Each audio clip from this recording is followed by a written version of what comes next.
लेकिन अगर आपने कोई भी चूक कर दी तो उसमें इस तरह फंगस लग जाएगी। जैसा कि आप इस ट्रे में देख सकते हैं पूरी फंगस से भरी हुई है। अब आप पहचानेंगे कैसे? आप देखिए पूरी की पूरी ट्रे सफ़ेद हो चुकी है और इसमें से हल्की सी स्मेल भी आनी शुरू हो चुकी है। ये हमारी फंगस है। अब ये फंगस क्यों आती है इसके अंदर? जैसा कि आप इस ट्रे में देख सकते हैं इसमें सारे के सारे सीड जर्मिनेट नहीं हुए हैं, और जबकि दूसरी ट्रे में एक्सेस में सीड्स हैं, बहुत ज़्यादा सीड्स हैं, वो भी आपके ठीक से जर्मिनेट नहीं होंगे। अपने सामने एक ट्रे और देख रहे हैं जिसमें कि वो भी माइक्रोग्रीन अच्छे से नहीं हो गए, उसमें क्या दिक्कत है? देखिए लोग बहुत उगाना तो सिखाते हैं, आज मैं आपसे बात कर रही हूँ कि हमें उगाने में क्या गलतियाँ नहीं करनी चाहिए। दोस्तों आज इस वीडियो में बात करने वाले हैं माइक्रोग्रेन्स की, जो सब्जियों से 40 गुना हेल्दी होते हैं और इसके साथ ही बहुत सारी बीमारियों की छुट्टी भी कर देते हैं, लेकिन इनको उगाने में बहुत सारी प्रॉब्लम्स का सामना करना पड़ता है, जिसमें हमारे सामने खास तौर पर आती है फंगस की प्रॉब्लम। तो आज इस वीडियो में हमें माइक्रोग्रीन्स एक्सपर्ट सोनिया जी बताएंगे कि आखिर किस तरीके से हमारे माइक्रोग्रीन्स में फंगस लग जाती है और कैसे हम इससे निपटारा पा सकते हैं।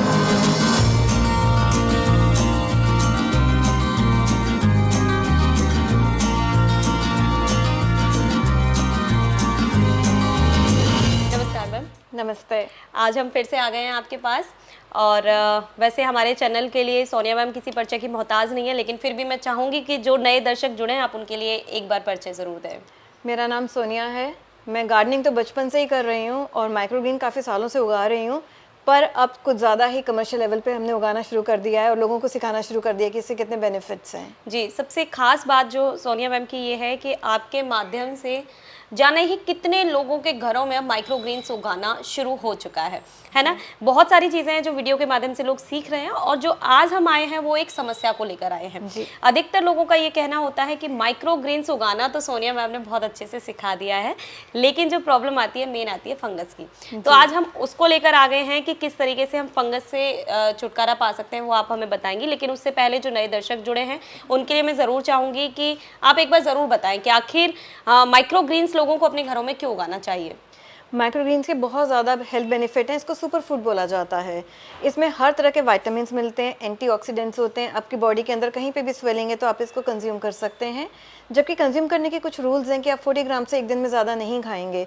लेकिन हर तरह के विटामिन्स, मिनरल्स, फाइबर से भरपूर होते हैं।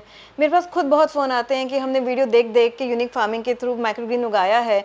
अभी कुछ मुझे फ़ोन आया है कि हमारा थायराइड ठीक हो गया है, हमारे डायबिटीज़ के पॉइंट्स बहुत ज़्यादा बेटर हो गए हैं पहले से, इसलिए इनको सुपर फूड बोला जाता है। आपकी धीरे धीरे आप देखेंगे दवाइयाँ कम हो जाएंगी और आप टोटली माइक्रोग्रीन पर आ जाएंगे। बिल्कुल सही बात है। तो एक बार मैं ज़रूर अपने दर्शकों को ज़रूर कहना चाहूँगी कि माइक्रोग्रीन उगाने से संबंधित हमारे चैनल पर बहुत सारे वीडियोस डले हुए हैं, आप पूरी सीरीज़ वहाँ से देख सकते हैं। साथ ही मैम आपसे भी एक बार ज़रूर जानना चाहूँगी कि कुछ शुरू के जो स्टेप्स हैं वो ज़रूर क्लियर करें कि माइक्रोग्रीन हम उगाते हैं तो किस तरीके से उगाएं। देखिए माइक्रोग्रीन उगाना बहुत ही आसान है। आपके पास कोई कंटेनर होना चाहिए जो 2 पार्ट्स में हो, एक उसका ढक्कन होना चाहिए और नीचे का कंटेनर होना चाहिए, जैसे मैंने आज लगाया है। तो आज हम कोकोपीट से लगाना सीखेंगे। जो भी बिगनर्स हैं सबसे पहले वो कोकोपीट से ही लगाना शुरू करें, उनको कोई चैलेंजेस नहीं आएंगे। अब कोकोपीट में क्या होता है कि कोकोपीट बहुत तरीके की आती है। कुछ कोकोपीट ऐसी होती हैं जिसमें बहुत ज़्यादा मॉइस्चर आ जाता है और मॉइस्चर की वजह से क्या होता है उसमें फंगस बहुत लग जाती है। यहाँ मॉइस्चर का मतलब है उसमें पानी जो है वो रह जाता है, पानी निकलता नहीं है, जो कि फंगस पैदा करता है। तो हमें सबसे पहले कोकोपीट लेनी है। कोकोपीट लेनी है हमें अच्छी क्वालिटी की। अगर हम मार्केट में जाएंगे तो हमें 2 तरह की कोकोपीट मिलेंगी। पहले तो हमें एक ब्रिक फॉर्म में मिलती है, यहाँ मैं दिखाना चाहूँगी आपको। जो ब्रिक फॉर्म में कोकोपीट होती है ये उसी का एक पार्ट है। इसको हमें कम से कम 3 से 5 बार धोना पड़ता है इसको यूज़ करने के लिए, क्योंकि इसमें बहुत सॉल्ट कंटेंट होता है और मिट्टी भी बहुत आती है। अगर मैं इसके टेक्सचर की बात करूँ, आप इसके देखिए, हाथ लगा के देखिए, बहुत ही रफ टेक्सचर है इसका। रफ है काफ़ी। सो ये एक कोकोपीट है जो लोग काफ़ी यूज़ करते हैं क्योंकि ये बहुत सस्ती मिलती है। और मेरा ये मानना है कि आप कोई चीज़ हेल्थ के लिए खा रहे हैं तो आप अच्छी क्वालिटी की कोकोपीट यूज़ करिए, ये कोकोपीट ना यूज़ करिए। दूसरी जो हमारी कोकोपीट आती है वो डिस्क के फॉर्म में आती है। देखिए ये डिस्क के फॉर्म में है। इसको यूज़ करना बड़ा आसान है। आपने इसको पानी में डाल देना है और ये फूल के 4 गुना बड़ी हो जाएगी। अच्छा। इसको वॉश करने की ज़रूरत नहीं है। और जो इसका आउटर कवर देख रहे हैं ये भी एक्सपैंड हो जाएगा। आपने कुछ नहीं करना, बस उसको स्क्वीज आउट कर लेना और आप उसको यूज़ कर सकते हैं। इसको धोने की ज़रूरत नहीं है। ठीक है। तो इसको हैंडल करना बहुत आसान है और ये मेसी भी नहीं होती है, कहीं चिपकती भी नहीं है। अदरवाइज़ अगर आप उस कोको की बात करें तो उसको आपको धोने में बहुत ज़्यादा झंझट आएगा। ठीक है।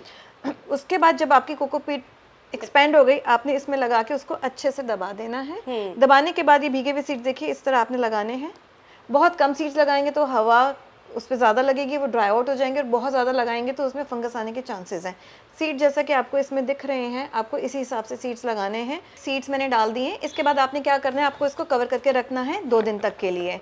अब यहाँ पे मैंने भीगे हुए सीड्स यूज़ करे हैं ताकि इनका जर्मिनेशन थोड़ा सा फास्ट हो जाए। हर 12 घंटे में आपने इसको खोलना है। अगर आपकी कोकोपीट ड्राई हो रही है तो आपने इसमें मिस्टिंग करनी है। अगर कोकोपीट ड्राई नहीं है, ज़्यादा गीली है, तो मिस्टिंग मत करिएगा, और 2 दिन तक ये प्रोसेस रहेगा। 2 दिन के बाद आप देखेंगे इसमें सफ़ेद रंग के रूट्स आने शुरू हो गए हैं, और जैसे ही आप देखें इसमें रूट्स आ रहे हैं, आप इसको 1 दिन के लिए अनकवर रखिए, और उसके बाद आप इसको चौथे दिन से दिन में कम से कम 4 से 5 घंटे की धूप दिखानी है, जो कि इनडायरेक्ट होनी चाहिए। इनडायरेक्ट मतलब जो खिड़की से छन के धूप आती है, हमें इसको वो धूप दिखानी है। 7 दिन के अंदर ये आपके माइक्रोग्रीन्स इस तरह रेडी हो जाएंगे हार्वेस्ट करने के लिए। लेकिन अगर आपने कोई भी चूक कर दी तो उसमें इस तरह फंगस लग जाएगी। जैसा कि आप इस ट्रे में देख सकते हैं, पूरी फंगस से भरी हुई है। अब आप पहचानेंगे कैसे, आप देखिए पूरी की पूरी ट्रे सफ़ेद हो चुकी है और इसमें से हल्की सी स्मेल भी आनी शुरू हो चुकी है। ये हमारी फंगस है। अगर आपकी किसी भी ट्रे में इस तरह का फंगस आ जाता है तो ये आपको डिस्कार्ड करनी है। आपका जो भी मटेरियल है इसके अंदर वो आपको फेंकना, ट्रे साफ़ सुथरी करके आपने रखनी है। अब ये फंगस क्यों आती है इसके अंदर, देखिए ये पूरी इसकी फंगस आई हुई है और हल्की सी स्मेल भी आपको आ रही होगी। इस ट्रे को आपने बिल्कुल भी यूज़ नहीं करना। काफ़ी लोग क्या करते हैं, वो फंगस वाला पैच हटा के फेंक देते हैं और उसकी जगह साफ कोकोपीट भर के उसको यूज़ करते हैं, पर फंगस जितनी हमें दिखती है उतनी अंदर होती है, इसलिए हमें ये पूरा ही डिस्कार्ड करना है। अब यहाँ पे ये प्रश्न आता है कि फंगस इसमें आई क्यों है। जब भी हम इसको अनकवर करते हैं ट्रे को, उसके बाद हमें देखना है कि हमें ज़्यादा पानी नहीं देना, ऊपर मिस्टिंग बिल्कुल नहीं करनी है। यानी कि 2 दिन बाद जब हमने इसको अनकवर किया है, हाँ जी, उस समय आपको ज़्यादा पानी नहीं देना है। नहीं, मिस्टिंग नहीं करनी है, वाटर बॉटलिंग करनी है उसके बाद। ठीक है। और वो भी आप बहुत ज़्यादा पानी ट्रे में छोड़ना नहीं है आपको। जैसे आपको लगे आपका कोकोपीट हल्का हल्का गीला हो रहा है, आपको उसको पानी में से निकाल लेना है। ठीक है। तो ये ट्रे जो है, इसके नीचे जो ट्रे है उसमें हम पानी रख के इस ट्रे को उसके ऊपर रख देते हैं ताकि इसमें वाटर बॉटलिंग हो सके। दूसरा, अगर आपने इसको ऐसी जगह रखा है जहाँ पे हवा का प्रभाव ही नहीं है, मतलब ना पंखा चल रहा है, खिड़की दरवाजे बंद हैं, घर में कोई हलचल नहीं है, बिल्कुल सारे खिड़की दरवाजे बंद हो गए हैं, आपने पर्दे लगा दिए, धूप नहीं आ रही है, तो इस तरह फंगस आ जाएगा। ठीक है, मतलब हवा और पानी दोनों डिसबैलेंस हुआ तो फंगस लगेगा। बिल्कुल। और ये दिखने में ऐसा लगता है कि बहुत ही मुश्किल है, कोई मुश्किल काम नहीं है। आपने सिर्फ पानी का ध्यान रखना है और हवा का ध्यान रखना है। अच्छा, हवा की बात करें, पानी का बाद हमें समझ में आ गया कि जब 2 दिन के बाद में हम इसको अनकवर कर रहे थे तो उसके बाद में हमें मिस्टिंग ऊपर से मतलब पानी नहीं देना, हमें नीचे से पानी देना है, क्योंकि इसके नीचे होल्स होना जरूरी है। आप नीचे पानी भर देंगे, मतलब आप दूसरी ट्रे में पानी भर देंगे, उसके ऊपर इसे रखेंगे, वो भी कुछ समय के लिए, बिल्कुल, बस कोकोपीट गीली हो जाए। हाँ जी। हवा की जो बात आपने कही, अब मैं उसको जानना चाहती हूँ कि हवा किस तरीके से, क्या हम इसे एसी के अंदर रखें या हमें सिर्फ पंखे की हवा के अंदर इसे रखना है? सिर्फ पंखे की हवा काफ़ी है इसके लिए। अगर आप घर में उगा रहे हैं सिर्फ अपने पर्सनल यूज़ के लिए, तो हम उसको पूरा दिन एसी में नहीं रख सकते हैं। एसी का कॉस्ट ही हमारा बढ़ जाएगा। उस केस में आपने क्या करना है, आप कहीं पे भी रखिए, उस कमरे में आपका पंखा ऑन होना चाहिए। ओके। रात को सोते हुए चाहे आप बंद कर दीजिए और एक कोई जाली वाली खिड़की है वो लगा लीजिए, पर हवा का प्रभाव होना बहुत ज़रूरी है, पंखा बहुत ज़रूरी है चलाना।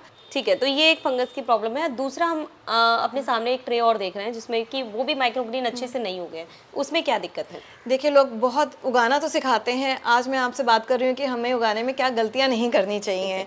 सो आप इस ट्रे को देखिए, जब मैंने ये ट्रे लगाई, ये मैंने जानबूझ के नहीं करा, ये मुझसे गलती से हो गया। हमारी ट्रे जो होती है वो 2 पार्ट्स में होती है, एक होती है होल, एक विदाउट होल।